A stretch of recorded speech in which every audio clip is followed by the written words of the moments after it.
मला बोलायचं असं आहे की आमची जे काही मीटिंग असते प्रत्येक मीटिंग मध्ये विरोधी पार्टीवाले बीजेपी वाले विरोध घालतात.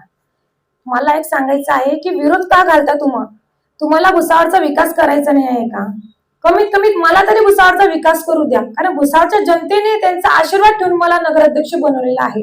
तर माझा अधिकार आहे की त्यांची जी समस्या आहे ती मी दूर करावं. हे प्रत्येक मीटिंग मध्ये माझ्या टेबलापर्यंत येतात आणि टेबलावर हात ठोकता आणि हातातून माईक हिसकता. एक लेडीजला हा त्रास देणं हे गुन्हा आहे. हे सर्वांना माहित आहे की लेडीजला कधीही त्रास देऊ नये. आणि जर तुम्हाला त्रास द्यायचा असेल तर तुम्ही वारंवार जर ते करणार तर मी हे सहन करणार नाही.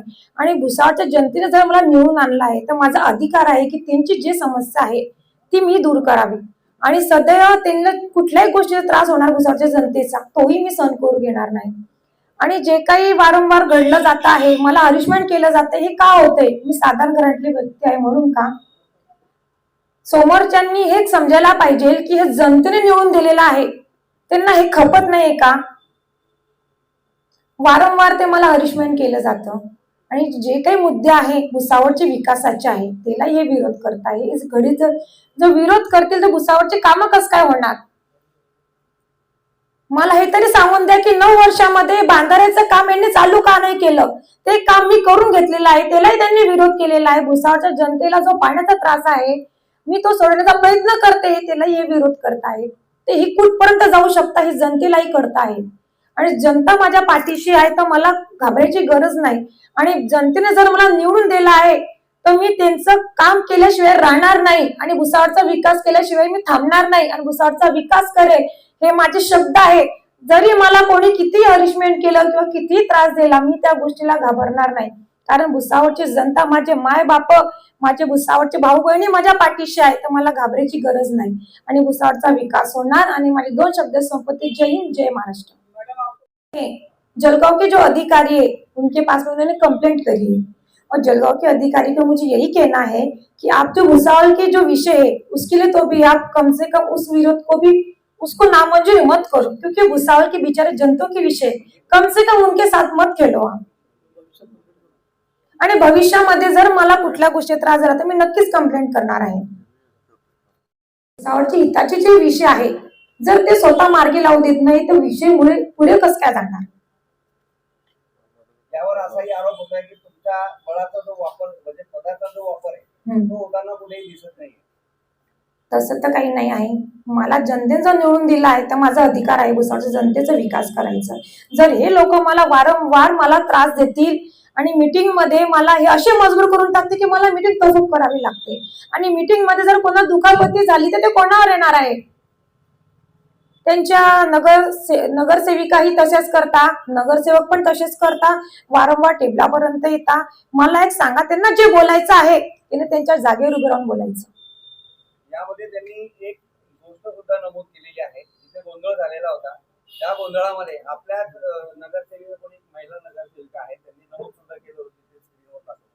त्यांनी सर्वप्रथम एका महिलेला धक्काबुक्की केली होती. त्या संदर्भात काय म्हणाला? धक्काबुक्की बघा आमच्या नगरसेविकांनी कोणालाच नाही केलेली आहे. हे लेडीज जे आहे विरोधी पार्टीचे बीजेपीचे हे आमच्या महिलांना त्रास देतात. मग जर आमच्या महिलांना जर ते त्रास देते नगरसेविकांना ते कशाला सहन करणार आहे?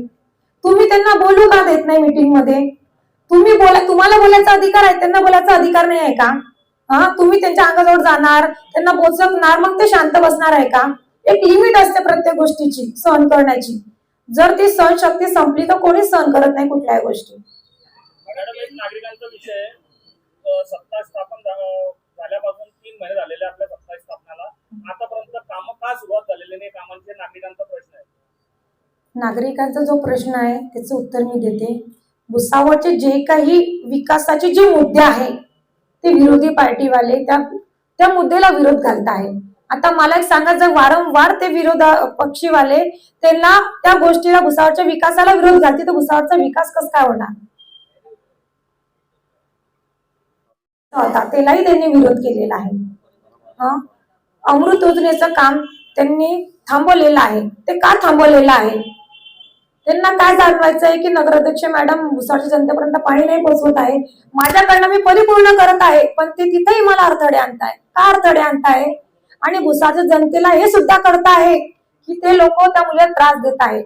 आणि जे व्हिडिओ व्हायरल झालेले आहेत ते आम्हीच सांगितलं की तुम्ही व्हिडिओ व्हायरल करा, की भुसावळच्या जनतेला समजेल की कोण चुकीचं आहे आणि कोण चुकीचं नाही आहे.